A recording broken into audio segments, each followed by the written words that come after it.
Command Point now has merch. Link in the description. Warzone Studio was kind enough to send out a couple of their battle mats for us to review, and I have to say, you guys, I absolutely love them. The mats we received have the kill team layout on them, making it quicker and easier to place objectives and terrain pieces to create a good play experience. The mousepad material the mats are made from is an upgrade from the foldable cardstock boards that you are used to seeing come in kill team boxes.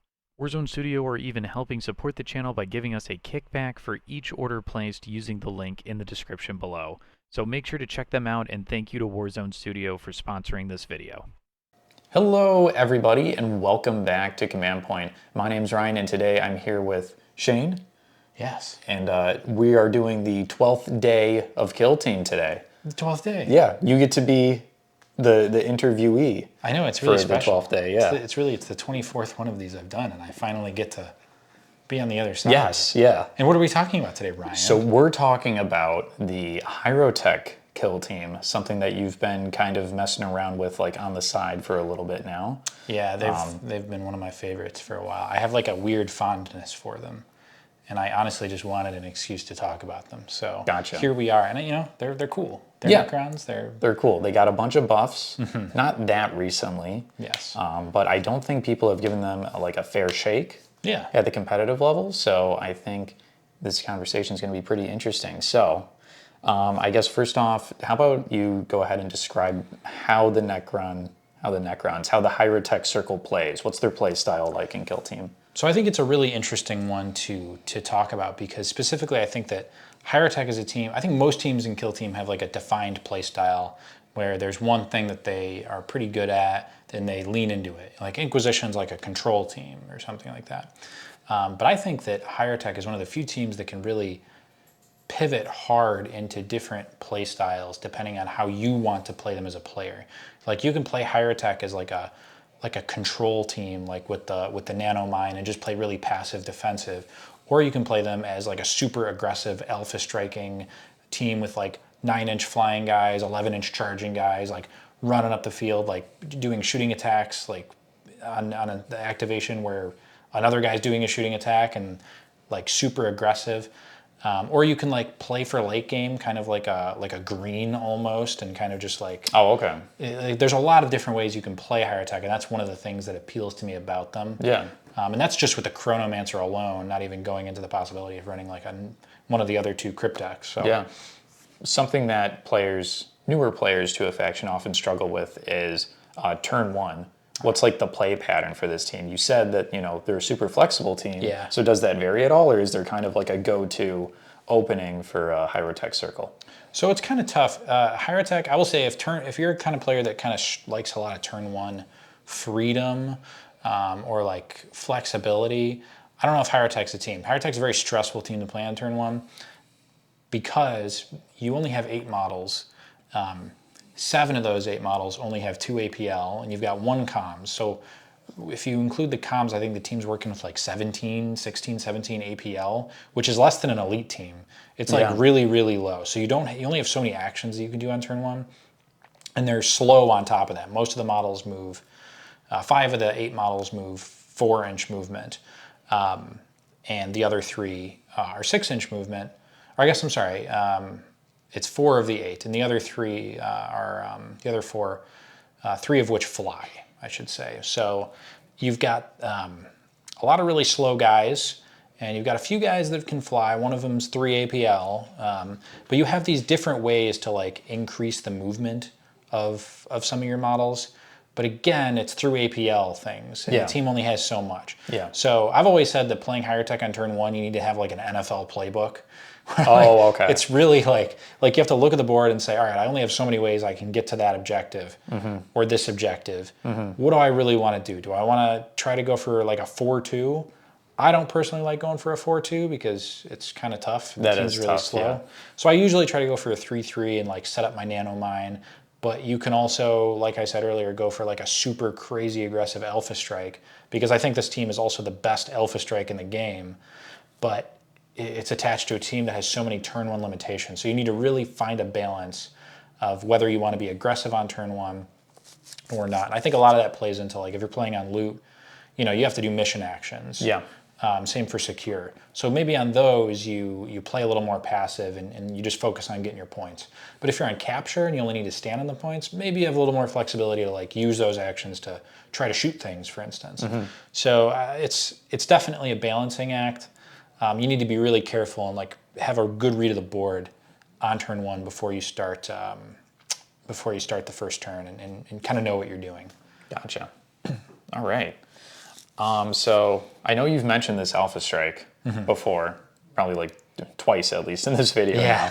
But I do have to ask, what is the coolest play that you can make with Hierotek Circle? Is it that opening Alpha Strike? So I'm going to say the Alpha Strike is definitely one of the highlights. There's two that I can think of. So I'm not just going to say any kind of Alpha Strike. I'm going to say the Into the Dark Alpha Strike. Okay. Because most teams cannot Alpha Strike on Into the Dark. It's just, there's too many walls and doors and stuff. And for a team that has so few actions, you'd think it would be a problem getting through the doors on turn one to Alpha Strike.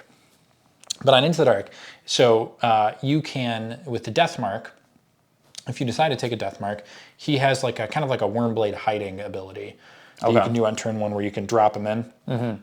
But on Into the Dark, you can't do that because you can't do those kind of forward deploys on Into the Dark. Right. So instead, what you can do is you use the kind of generic move forward. You can do an operate hatch action before the first turn starts. So if you do that with a Death Mark, and he's standing next to the Cryptek, so let's say the Chronomancer. Okay. And you position them within 5 inches of a door, because on some of the Into the Dark boards, there's like hallways that are just blocked by a door that's about 5 inches away. So you put the Cryptek and the Death Mark there. You have the Death Mark do the pre-game move and open a door, and then the game starts, but you can keep the Death Mark within 3 inches of the Cryptek. The Cryptek goes first.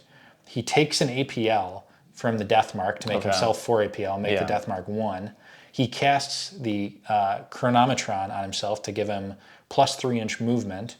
And then he move dashes, or actually, does he even have to move dash?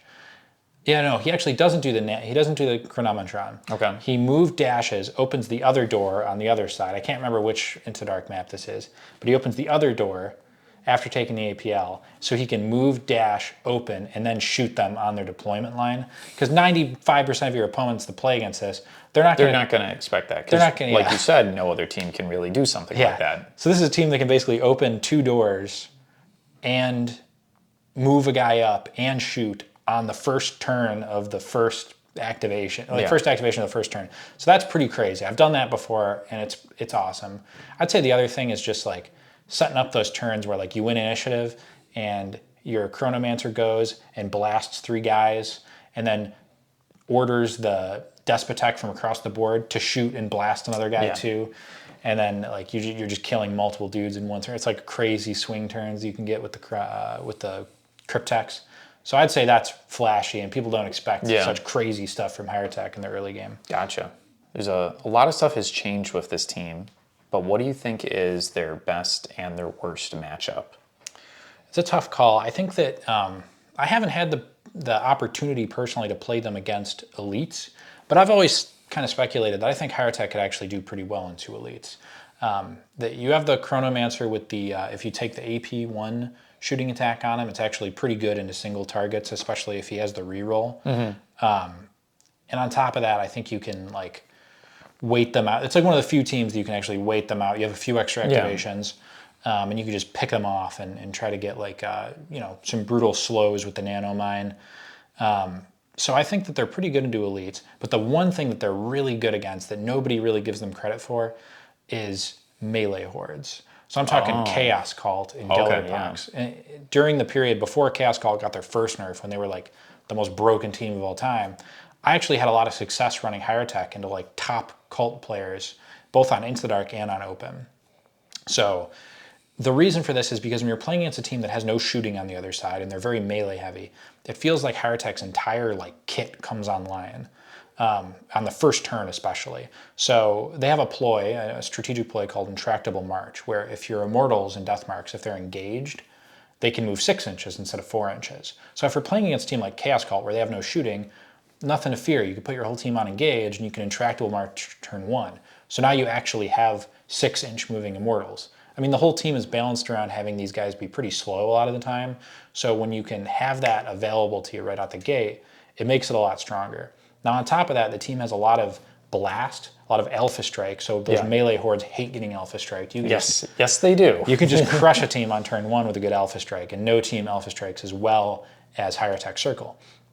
And on top of that, the Nanomine, which we haven't really talked a lot about, it's a token that the Chronomancer puts down within 6 inches of him that creates a 6-inch aura, so it's actually like a 12-inch bubble around the mine, where any movement, so not just a move action, but any movement, so a move, a dash, a charge, a fallback, you subtract a circle from it. So if something wants to move, dash through it, they're only going brutal. 5 inches. Yeah. So you can understand why plopping that mine down in the right spot can be brutal for a melee team who needs to like move up the board. They can't threaten you until you get close. Yeah. And just on top of that all, like they have really hard-hitting weapons that can like kill these horde models, and they can set up activations where they're killing multiple things at once, whether it's through a blast or it's through the Chronomancer killing a guy and also telling the Despotek to kill another guy in the same turn. They have a lot of ways to like whittle down these hordes really quickly. So I really do think that Hierotek is maybe the best team in the game into those melee hordes. Okay. Bad matchups, I think they're really struggle into like a lot of the mid-range teams. I'd say Kasser can give them trouble, Votann give them trouble, teams with a lot of AP. Okay. I really think they struggle against Elucidian Starstriders too. They just don't have a great way of killing that assassin. In general, you know, the shooty hordes are a little tough because they have the armor piercing to kind of punch through the 3-up saves that this team has. It's a balancing act, but you know, I'd say they're good against elites, they're good against the melee teams, but it's the teams with a lot of armor piercing that out-activate them. I think that can give them the most trouble. Gotcha. All right. So, what is the biggest mistake that you see other Hierotek Circle players make when they're running this team? Yeah, so I mean, I think there's like the obvious low-hanging ones, which is they'll take Cryptex other than the Chronomancer. Unfortunately, the Psychomancer and the Technomancer are just not very strong right now. Hopefully we'll see some internal balancing down the line where we make those models better. But right now it seems like it's not really going to happen. But otherwise, I think one big one that even I think I've seen good players make this mistake is they lean too hard into the recon archetype. Oh, okay. So normally, the team has security and they have recon. And I see a lot of players, they see recon and their eyes light up and they're like, oh yeah, I can take recon. Yeah. But I kind of mentioned earlier, the team only has 17 maximum They're not APL, very fast. Yeah, that they can use. And they're slow on top of that. So they only have so much APL to do mission actions and move up the board and get into spots. They really can't be spending too much of their actions, you know, trying to get like a recover item. Yeah. Or trying to, you know, punch what's that? Plant transponder. Right. Like they don't have the APL to be doing mission actions all the time. I think on capture you can get away with it because you don't have to do mission actions on capture. So you have a little APL freed up to be able to do that stuff. But I think if you're on loot or secure, I think you might want to look into going security. And the reason I like to go security with this team is if you use they have a faction tac op called Unearth Artifice, where you just have to, it's a 2 APL action, but once you do it, it's unearthed for the whole game, and then all you have to do is control it at the end of the game. And if you pair that with a couple security tac ops that only score at the end of the game, like Seize Ground or Escort Operative, then you can basically focus all game on board state and denying your opponent and just using your APL to kill things and capture and get the primary. And then at the end of the game, you can score your tac ops instead of using your APL to do mission actions and stuff, extra mission actions. So I really like that, and especially with Escort Operative. The guy you pick to be your escort could die, come back to life, and then run in and still score Escort Operative. So I think that's a pretty cool approach, and it really, that's been my play style with Hierotek, is taking the tac ops that score at the end of the game and just like riding out and letting the team focus on the actual board state and the opponent rather than doing all this extra, you know, stuff on the side. Right. Okay. So, cool. Don't take recon too often, basically, is the mistake that I see a lot. Alrighty, so last question. Oh, I love this question. I know what this question is, Ryan. Yep. What is your favorite Christmas movie? So, And don't say Die Hard, because not Die Hard. we've had 2 people already say Die Hard. think more than 2. I think I think like 3 probably. or 4. I'm not done editing everything at the time of this video, but I know at least 2 have said Die Hard. Yeah, no, it's more than 2. I'll tell you that. It's not Die Hard. Die Hard's not my favorite Christmas movie. My favorite Christmas movie, and this one is nobody said it, which I'm surprised by because it's kind of a classic. It's How the Grinch Stole Christmas, the Jim Carrey Grinch. I think that movie has aged very well. I think that as an adult, I appreciate it a lot more than I did as a kid. It's just so self-deprecating and miserable that You can relate to it I feel as like an adult. I feel like adults can relate to the Grinch a lot more than kids can. It's just hilarious. Every time I watch it, it still cracks me up. And Baby Grinch is super funny.